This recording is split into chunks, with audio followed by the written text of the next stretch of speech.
ओम शांति। हम सभी अपने परम प्यारे परमात्मा पिता को अलग अलग नाम रूप से याद करते हैं, उसे पुकारते हैं, परंतु हम उसके वास्तविक स्वरूप को भूल गए हैं। इसलिए स्वयं परमात्मा पिता ही कलयुग के अंत में एक साधारण मनुष्य के तन में अवतरित होकर हमें अपना परिचय देते हैं कि बच्चे, मेरा नाम शिव है, मेरा स्वरूप ज्योतिर्बिंदु है, मेरा अपना कोई शरीर नहीं है, मैं निराकार हूँ, अकाल मूर्त हूँ, मैं जन्म मरण से न्यारा हूँ, मनुष्य सृष्टि का बीज रूप हूँ, ब्रह्मलोक का वासी हूँ, ज्ञान, शांति, प्रेम, आनंद का सागर हूँ। तुम मेरे बच्चे भी एक अजर अमर अविनाशी ज्योतिर्बिंदु आत्मा हो। शरीर तो तुम्हारा एक वस्त्र है, हड्डी मांस का एक पुतला है, जिसे तुम समय प्रति समय बदलते रहते हो। जब आत्मा शरीर को छोड़ती है तब यह मृत हो जाता है। आत्मा में 3 शक्तियां हैं। मन जो सोचने का कार्य करता है, बुद्धि जो निर्णय लेने का कार्य करती है, संस्कार जो अच्छे बुरे कर्म हम बार बार करते हैं वह हमारे संस्कार बन जाते हैं। आत्मा शरीर में भ्रिकुटी के मध्य निवास करती है, वहीं से ही पूरे शरीर को चलाती है। परम पिता परमात्मा शिव ने हमें 3 लोक का रहस्य भी बताया है। सबसे पहले साकार मनुष्य लोक। इस लोक में हम आत्माएं 5 तत्वों का शरीर लेकर पाठ बजाती है। इसे कर्म क्षेत्र या 5 तत्वों की दुनिया भी कहा जाता है। यहाँ पर हम आत्माएं अपने अच्छे या बुरे कर्मों अनुसार दुख सुख भोगती हैं। इस लोक से भी ऊपर सूर्य चांद तारागण के पार एक और लोक है। यहाँ पर ब्रह्मा विष्णु शंकर 3 पुरियां हैं। यह प्रकाश का लोक है। यहाँ पर संकल्पों द्वारा ही क्रियाएं होती हैं। यहाँ हड्डी मांस आदि का शरीर नहीं होता है, बल्कि प्रकाश का ही शरीर होता है। इन दोनों लोकों से ऊपर एक और लोक है, जिसे ब्रह्मलोक, परम धाम, परलोक, शांति धाम, निर्वाण धाम, मुक्ति धाम आदि नामों से हम इसे याद करते हैं। इस लोक में हम आत्माएं अपने मूल स्वरूप में पिता परमात्मा के साथ निवास करती हैं। यही हमारा असली घर है। यहाँ पर चारों ओर लाल सुनहरा प्रकाश विद्यमान है। हम सभी आत्माओं का परम पिता एक शिव निराकार है। इसलिए सभी धर्मों के लोग यह कहते हैं कि परमात्मा एक ही है और सभी का पिता है। हर धर्म के अनुयायी निराकार शिव की प्रतिमा को किसी न किसी प्रकार से मान्यता देते हैं। भारत में भी स्थान स्थान पर परमात्मा शिव के मंदिर हैं। मुसलमान भाइयों के मुख्य तीर्थ स्थान मक्का में भी शिवलिंग के आकार का एक पत्थर है, जिसे वह बड़े प्यार और सम्मान के साथ चूमते हैं और उसे वह संगे अस्मद कहते हैं। जापान में भी बौद्ध धर्म के अनुयायी इसी प्रकार की एक प्रतिमा अपने सामने रखकर उस पर अपना ध्यान एकाग्र करते हैं।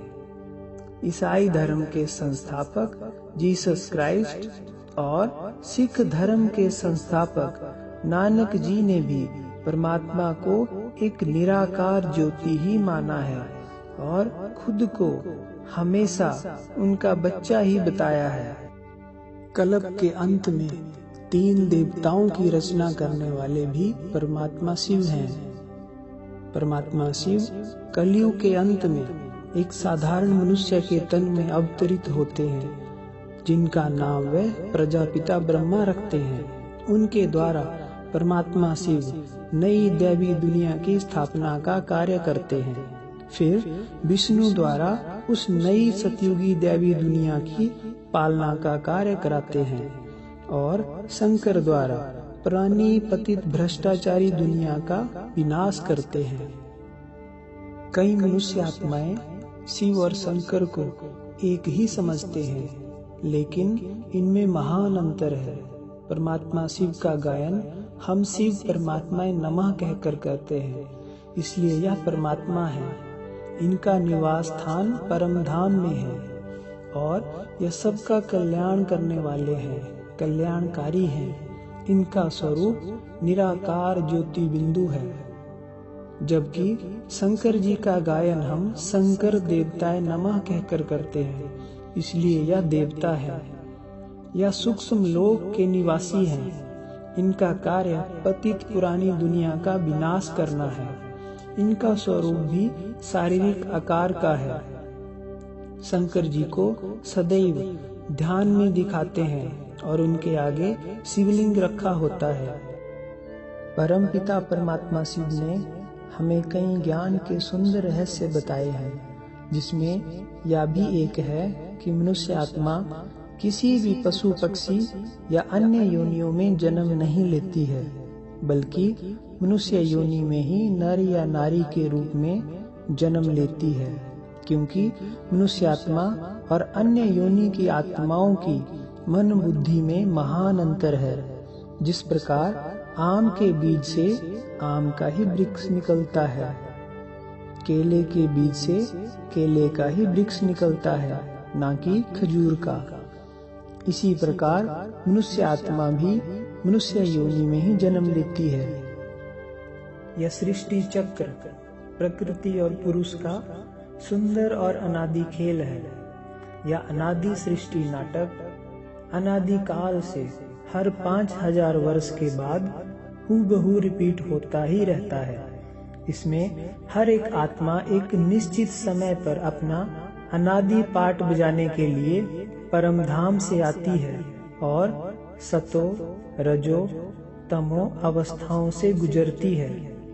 जब कलयुग के अंत में धर्म की अति ग्लानि हो जाती है तो मनुष्य आत्माएं अत्यंत पतित विकारी बन जाती है।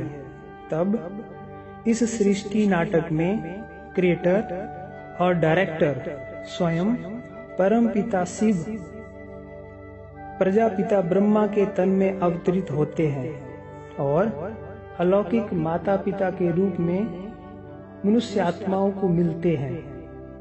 परमात्मा का सृष्टि में अवतरण चारों युगों में एक ही बार कलयुग के अंत में होता है। इस परमात्मा अवतरण और मिलन के समय को ही संगम युग कहते हैं।